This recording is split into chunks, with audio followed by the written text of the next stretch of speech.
For us as Māori, this is a refreshing sort of concept in that every theme has a Māori co-lead, which hasn't always been the case. We've struggled to actually get any leads of any science or research related programs across the whole science system, so this is a change and a refreshing change for the better, we hope. A lot of people were screaming out for research that was led by Māori that appealed to Māori. And so what I mean by that is that, you know, there's a lot of talk by Western scientists about mātauranga and the use of mātauranga as a solution for some of these issues that we have. But for many that have used that word, there's no deep understanding of what it truly is, and it's just a word that's fallen out of their mouth. So by having Māori co-leads in that space, there is a better understanding of what mātauranga is and how it can contribute to the science and the research that's been done on these themes.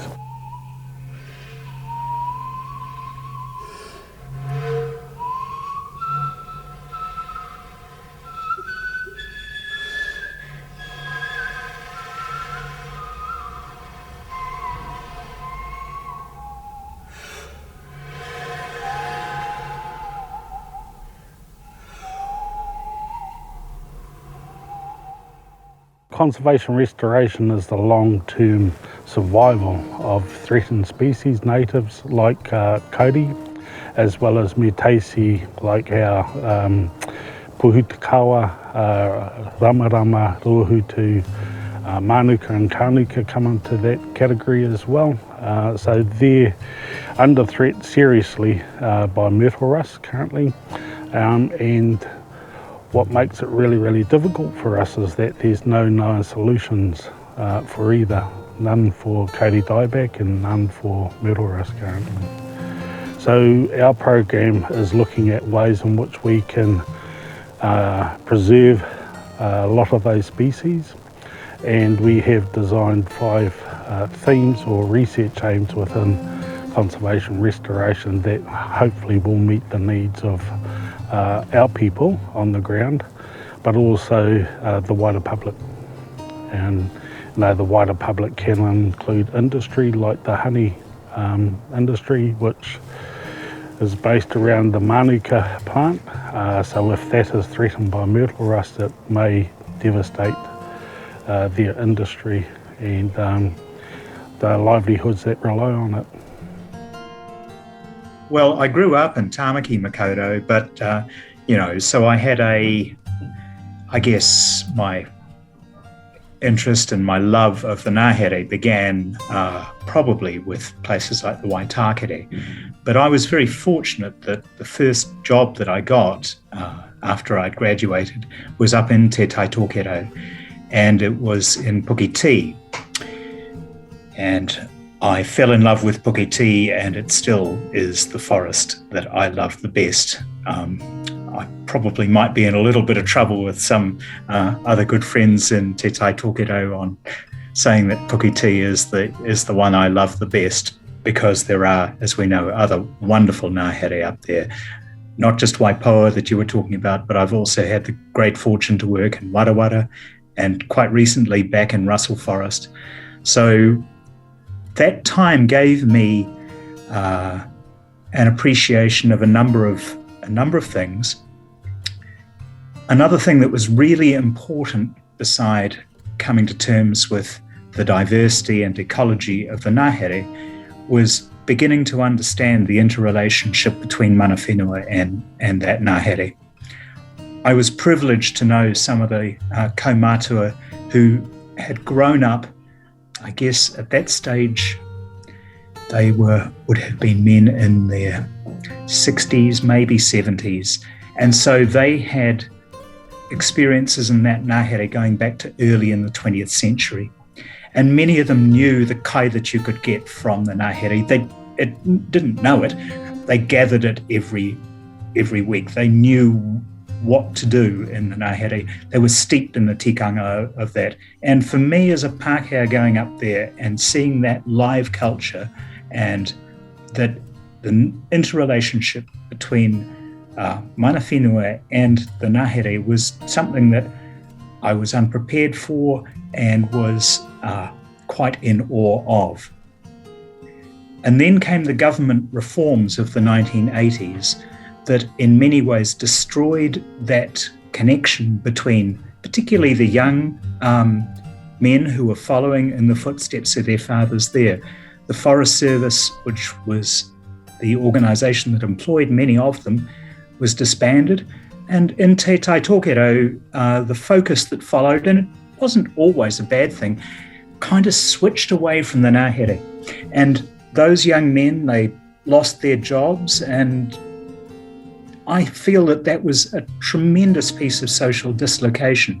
So that when I came back after a decade of living away, I was quite shocked at how that interrelationship that had been fostered and cared for at least was no longer supported by the government.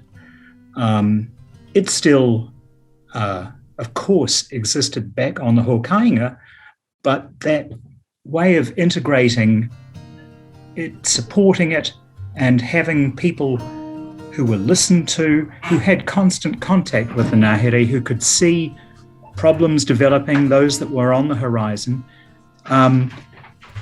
that had really rather fallen apart, and I felt that that was a great shame. I guess at that time, some of the pressures that we see on the Ngāhere now, in particular Kauri dieback and Myrtle rust, well, they were scarcely on the radar. Well, Myrtle rust was the other side of the planet in the 1990s when I started going back to work in them. And if Kauri dieback was in the Ngāhere then, it really wasn't commanding people's attention. Maybe the symptoms weren't evident. Maybe it simply hadn't got to some of the places. I guess we now know that, yes, it was there, particularly where seedlings had been transplanted into Ngāhere like Rātea, for example. It must have been there all through that period. But, you know, I was as ignorant of that as, I guess, anybody. In more recent years, the chance to hear people who are, I guess, my contemporaries relating their experience of that similar time often strikes a bell with me. And I think about some of the experiences they've had of feeling alienated from their own Ngāhere and about rebuilding those connections with them. When you talk about what goes in Ngā Rākau Taketake now, and I think more broadly in the research community, that willingness to listen and to have those conversations across, well, that wasn't happening 15, 20 years ago, and it is now. And we're all the better for that, I feel. If we think about the mahi that's going on around some of our native taonga that are myrtle species. Myrtle's a big family. It includes everything from eucalypts to species like poitakawa and so forth. They go all around the world, and I guess there's a whole bunch of them in South America that are where myrtle rust started, and it's spread out of there. But some of our taonga that are myrtles are now really, really rare. One example that I'll give you is the rarest of them all. It's a tall tree, Rata moiho, and it's only found from north of Te Hapua in Te Hiko o Tika. So tiny natural range to begin with. And I guess we've seen the population of adult trees shrink from probably a few over, I can't remember the exact figures, but let's say less than 200 in the 1970s to somewhere under 20 now. I mean, that's just shocking, really.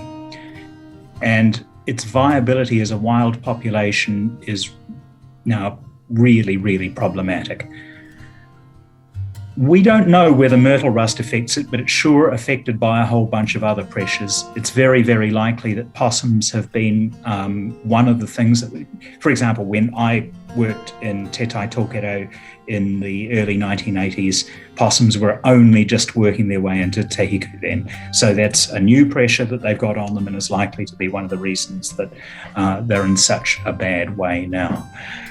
So stepping back from that, mana whenua, Ngāti Kuri are now post-settlement and are really keen that they get their moment to exercise kaitiakitanga. Clearly, it needs all the kaitiakitanga it can get. And so one part of conservation and restoration is kaupapa Māori, led by Ngāti Kuri, for Ngāti Kuri, specifically focused on that as one of their taonga. So there's one piece of mahi that is all about kaitiakitanga, and I think also about mana motuhake, and doing it right, and doing it from a Ngāti Kuri perspective. I've seen reassertion of key words coming out in that are specific to Ngāti Kuri.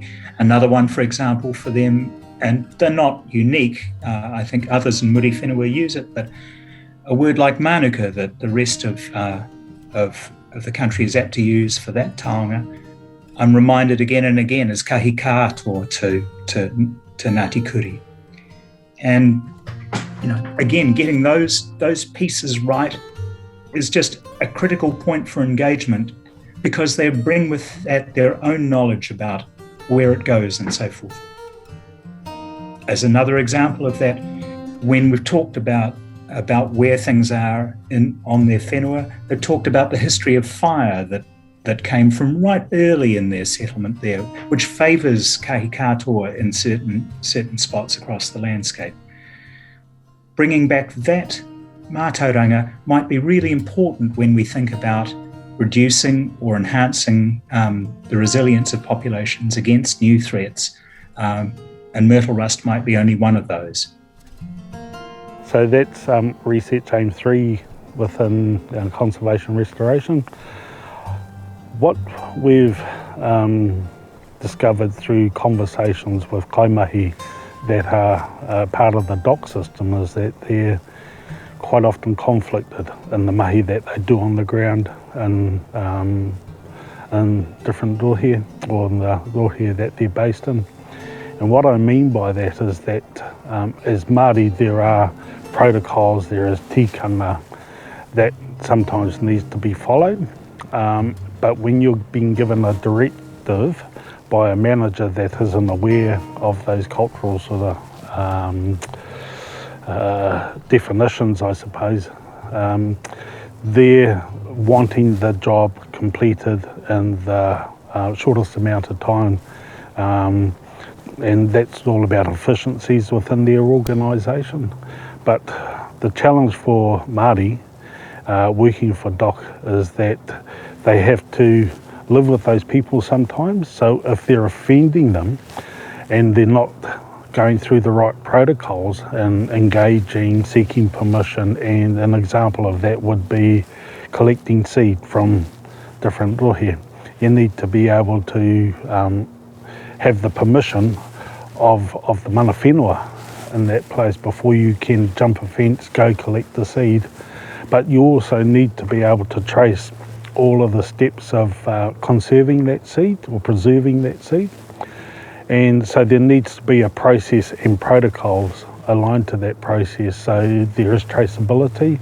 So if mana whenua wanted their seed back, they know exactly where it is.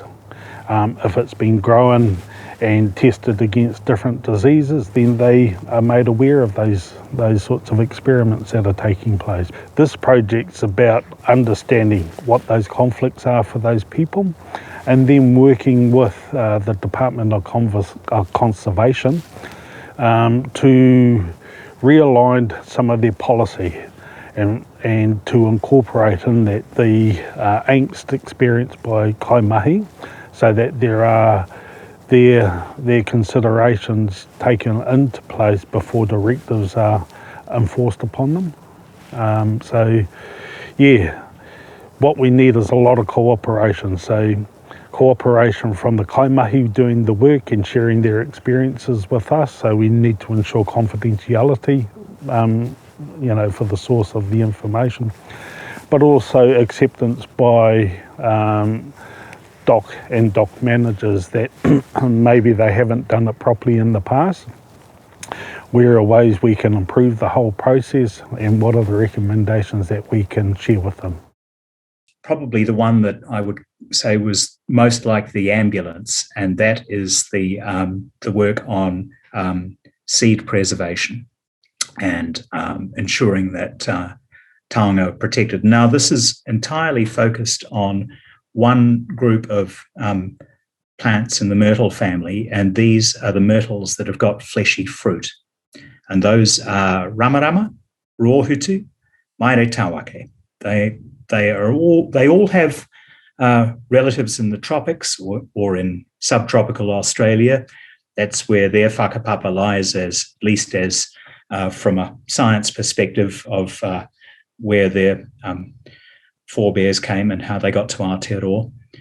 They're all those species are unique to Aotearoa. In fact, what is it? About 95% of the rako in New Zealand are unique.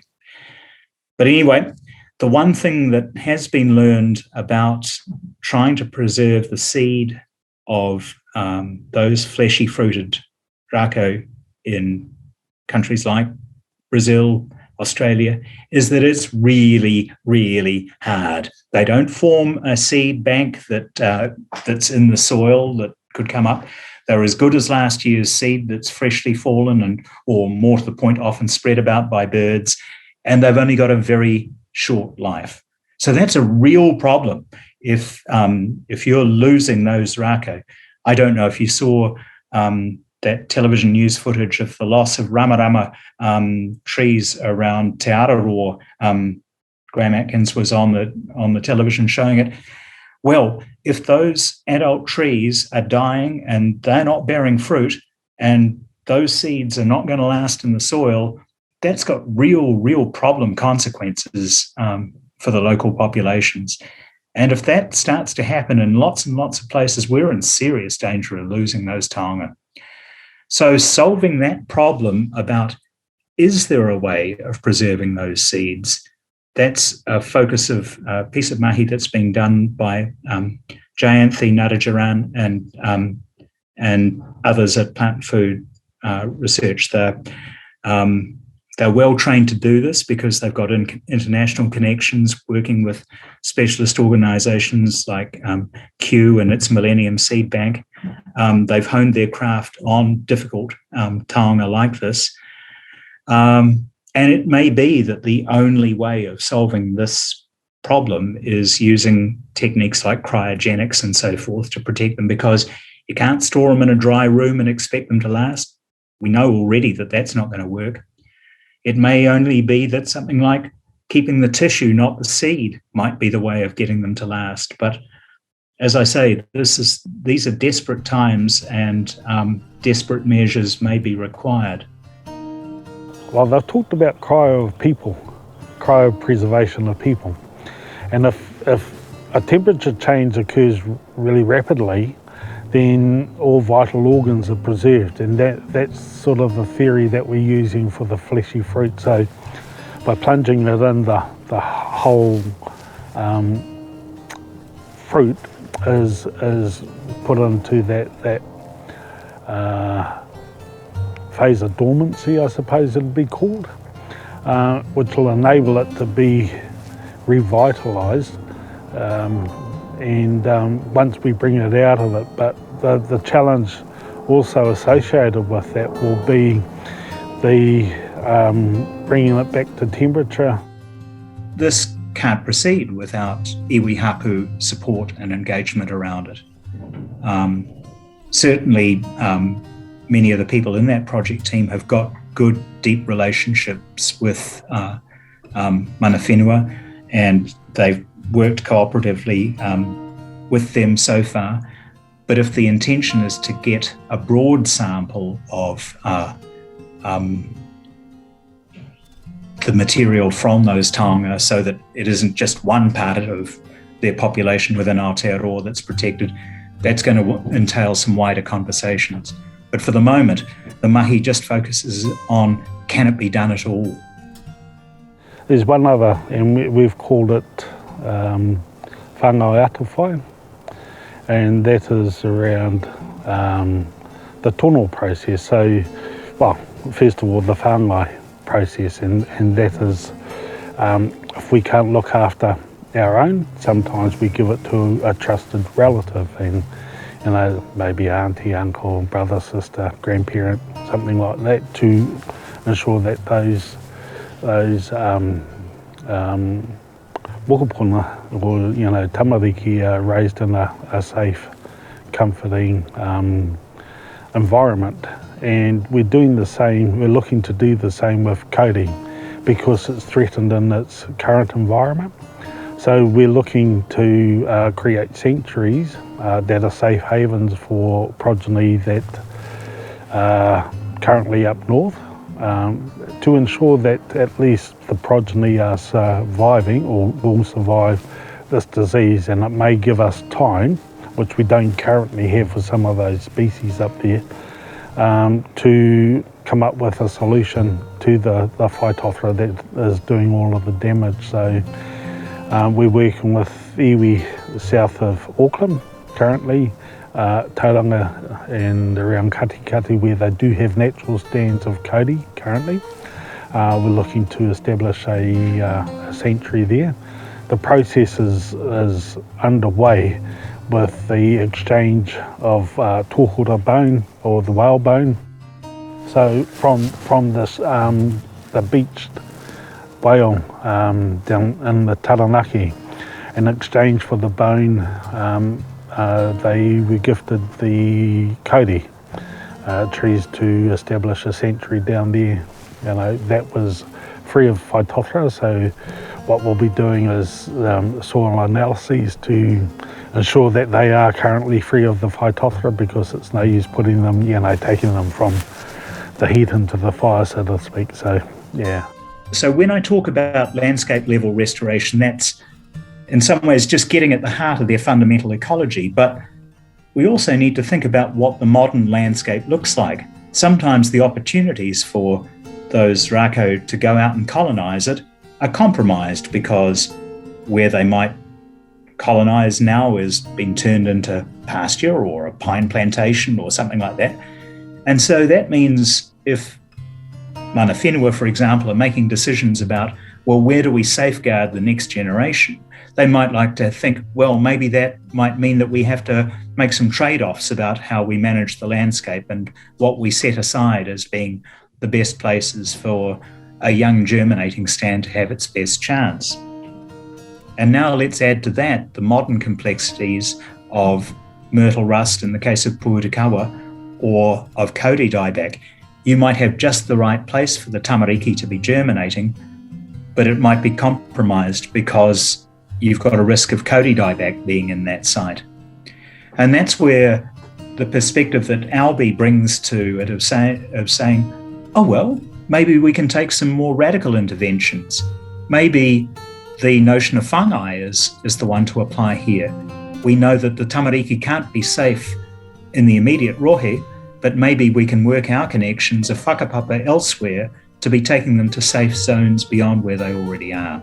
I would rather think about what's your scale of management. If I think back to a place that I know, like Warawara Ngāhere, you've got a patch of the old growth Ngāhere that you're trying to protect. But out around its margins is everything from pines to pasture to areas that are going back through Manuka and so forth. They might have been burned in the past, they might have been grazed in the past. If we think about what something like kauri does, typically a lot of the areas that when I was young, I would have driven north from Tamaki Makaurau through, you would have said it was all kind of Manuka then. You can now see kauri peeping up through a lot of that country now. So that whole idea of treating the landscape, of saying, well, those areas that you might just think of as scrub now and not have much concern for, those might be your opportunities for the future. So I guess that it becomes sort of a matter of the scale at which you want to exercise kaitiakitanga, and the scale at which you think you've got opportunities, and the scale at which you think, this is what I can influence, and that stuff over there I can't influence, but I might be able to have conversations with. You know, if we can create those havens, then, as I said before, you know, we at least give ourselves time to ensure that, if not the parent, but their progeny can survive this devastating disease. The other part to that is that, you know, it follows the tuku tono sort of, or tono tuku sort of process of Māoridom. So a request is made and it's either accepted or it's denied. So, you know, there's going to be some pretty big hui that will, you know, have a conversation about the whole process, and that's what hui are all about, is fleshing out the cleansing. Fleshing out, you know, those the details surrounding that, and, you know, how will they be looked after, that sort of thing.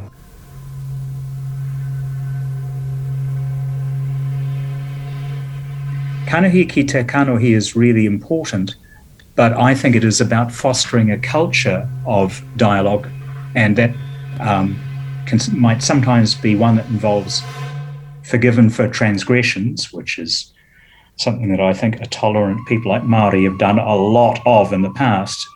But there should be less excuse for transgressions when people know what the fundamental rules of engagement were around a taonga. I do think it's possible, but I believe that it requires not just the goodwill of individuals, but it actually requires institutional backup for it to work.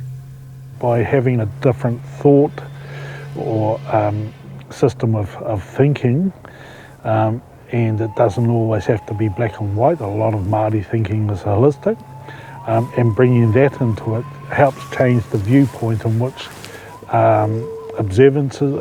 observations are made, and by looking at it through a different lens can bring about a different result sometimes, rather than, you know, coming to a dead end with a lot of the research that has happened in the past.